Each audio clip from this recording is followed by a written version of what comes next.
रहने दो। भैया गाना इसके बारे में बात करें। एक्चुअली ये पूरी फिल्म में मुझे बहुत मज़ा आया। एक तो जब भी अजय और कुमार जी के साथ मुझे जुड़ने का मौका मिलता है, मैं एक पलक झपकने का टाइम नहीं लगाता हूँ, क्योंकि मेरी लाइफ का सबसे बढ़िया जो एक्सपीरियंस फिल्म मेकिंग का हुआ है वो ओमकारा हुआ है। And I really miss working with Ajay and Kumar ji. तो जब भी मौका मिलता है तो मैं वो छोड़ता नहीं।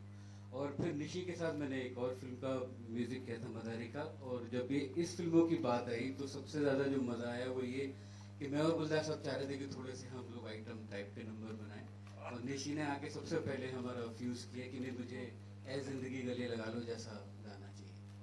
तो रेयरली ऐसा होता है कि डायरेक्टर आके इस एस्थेटिक्स के गाने मांगे, ये बहुत रेयर होता है।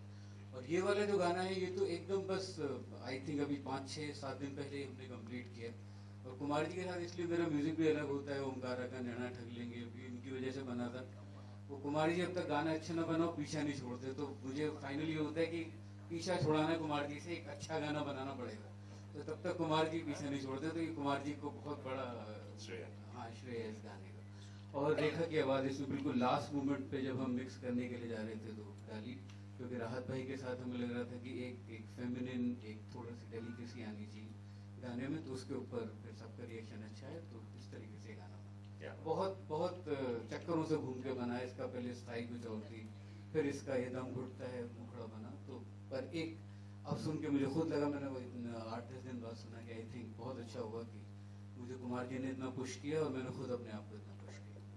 रेखा जी क्या बोलना चाहिए? ये गाना मुझे तो बिल्कुल इल्म नहीं था कि मैं कहीं इसमें आऊँगी। और रात विशाल 3 बजे तक डबिंग सेकंड टाइम जो सेकंड राउंड में की थी रात साहब की, और वो करके आए। और लता उस दिन कह रहे थे आ जाऊँगा 12 बजे तक, अभी भी 3 बज गए। पहले दिन भी इतनी देर हुई थी। एंड देन ही सेड अच्छा तुम सुबह कुछ ट्राई करोगी 10:30 बजे।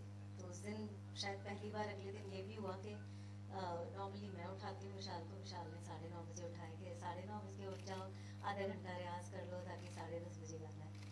एंड देन एक्चुअली 11 बजे डबिंग की। एंड देन करते करते विशाल ने ये सब पार्ट्स उसी वक्त बनाए, फिर कुछ और कंपोज किया था, बट देन ही चेंज और अच्छा लगने लगा। और दोपहर तक आई थिंक गाना फिर मिक्सिंग के लिए भेजा गया। क्या बात है, बहुत खूब। अजय अंदाने साहब please on the stage. Ajay ji, Prabhu ji, निशो हो, तुम तो क्या खतरनाक हो यार। श्रेया, कुमार जी, रजत जी, अभिषेक। ये सवाल काफी लोगों ने मुझसे पूछा है। एक बार रिकॉर्ड में हो ही जाए। हाँ नहीं मैं तो बताना चाह रहा हूँ, ये दृश्य जो दिखाया जा रहा है फिल्म में वो असलियत में है नहीं, और जो ऑडियंस को लगता है वो भी नहीं है, और जो है वो आपको दिखाई नहीं देता। तो ये है दृश्य, विजुअल्स कैन बी डिसेप्टिव इस फिल्म में। दृश्य दृश्य। क्या बात। निशी, इस फिल्म के पीछे देखिए हर डायरेक्टर अपनी एक सोच रखता है, क्योंकि जिस तरह से मैं सुन रहा हूँ प्रोडक्शन वालों से, डायरेक्टर डिपार्टमेंट से, सब एक ही बात करें कि पिछली जितनी फिल्में बनी उससे सबसे बेस्ट। आपको क्या लगता है? मेरी नहीं, ये दृश्यम जो बन चुकी हैं और पहले फिल्में, उनमें सबसे बेस्ट बनाई आपने। नहीं देखो, हर एक का पर्सपेक्टिव होता है पिक्चर बनाते समय जी। मैंने इस फिल्म के पास एक स्क्रिप्ट तरीके से ही देखा, मतलब मैंने ऐसे नहीं देखा कि जैसे पहले बनाई गई है वैसे बनाई, क्योंकि उसका उन्होंने मिलू चेंज किया, बैकड्रॉप चेंज किया, ज़्यादा पैन इंडिया बनाई पिक्चर। जैसे बैकड्रॉप क्या ले, तो प्रोटैगनिस्ट का नाम होगा विजय साळगावकर, तो वहाँ से शुरू हुआ सब कुछ। तो फिर कहानी गोवा में प्लेस हुई। अभी 2 तरह की गोवा है।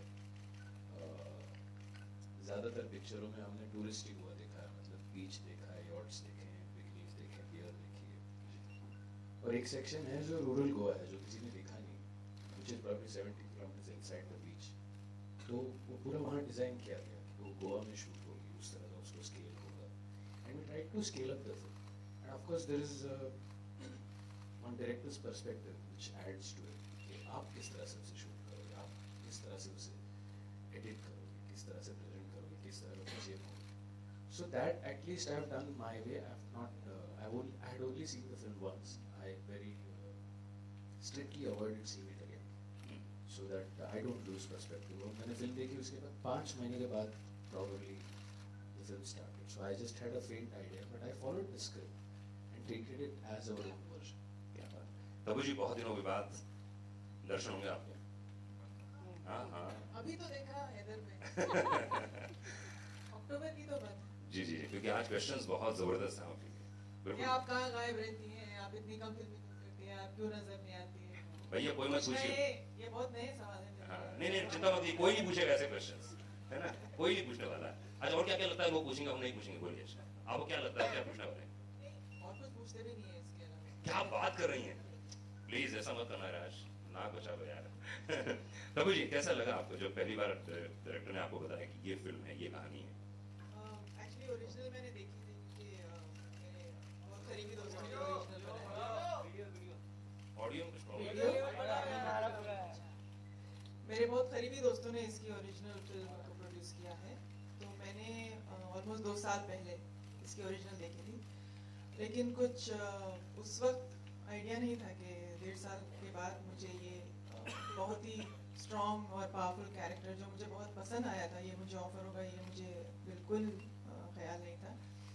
और फिर जब कुमार जी आए और मुझे कहा कि एक तो Ajay was producing it and acting in it, तो मेरे लिए सबसे बड़ा ऑलमोस्ट ही वाज देयर, तो that was the biggest Trump card.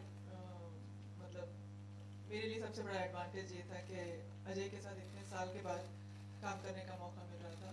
और कोई भी फिल्म होती with Ajay in it, I would have said yes because I really wanted to reconnect and work with him.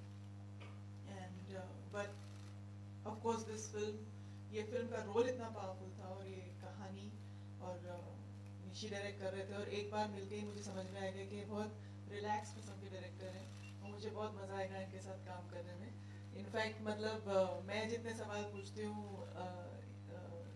I think I beat any director to it. चलो ठीक है, ये मुझसे भी ज्यादा इजी गोइंग है।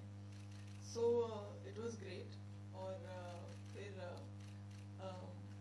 बैक टू स्क्वायर वन, विशाल के साथ, विशाल जी का म्यूजिक, आई थिंक ये मुझे छोड़ना नहीं चाहते हैं।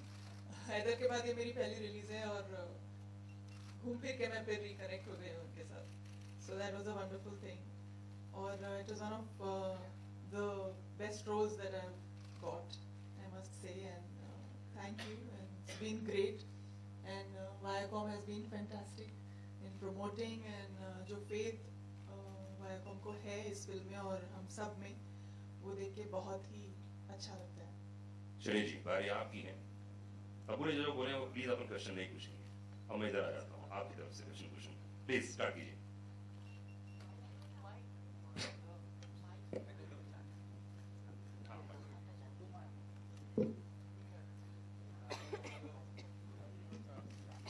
बात करना अच्छा नहीं होगा।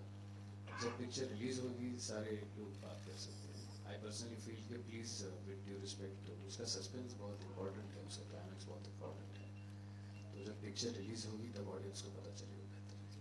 आईजी का नाम आपने मीरा रखा है, मीरा बोनवर्कर थे, ये प्रभावित है ये? नहीं, एक्चुअली मुझे बाद में पता चला, जब शूटिंग स्टार्ट हुई तो किसी ने मेरे को बोला कि मीरा बोरवणकर नाम की भी एक बहुत बड़ी लेडी कॉप है, मतलब I was not aware about it. उनके जो बेटे के बारे में भी कुछ छपा था, इसलिए मैंने सोचा शायद आप नहीं नहीं, नथिंग। तबू जी, आपसे सवाल मेरा है, क्या ये फिल्म पुलिस सिस्टम के अगेंस्ट है क्या, बाय एनी चांस? जी किसी के अगेंस्ट या किसी के खिलाफ या किसी की तरफदारी करते हुए नहीं है। ये एक सिंपल फैमिली की कहानी है एक्चुअली, जो अजय, श्रेया और ये 2 बच्चियां हैं प्यारी सी, उनके बारे में और उनकी फैमिली में क्या होता है, एक इंसिडेंट के बारे में है, और उसके बाद जो चीज़ें हो जाती हैं उनके साथ। और मैं और रजत, हमारी छोटी सी एक फैमिली है, और वो कैसे अफेक्ट होते हैं, और ये दोनों परिवार एक दूसरे को कैसे अफेक्ट करते हैं उस सिचुएशन की वजह से। तो हम किसी के खिलाफ या ऐसा कोई स्टेटमेंट नहीं कर रहे हैं। अजय सर, एक आम आदमी की कहानी है और कोई ऐसा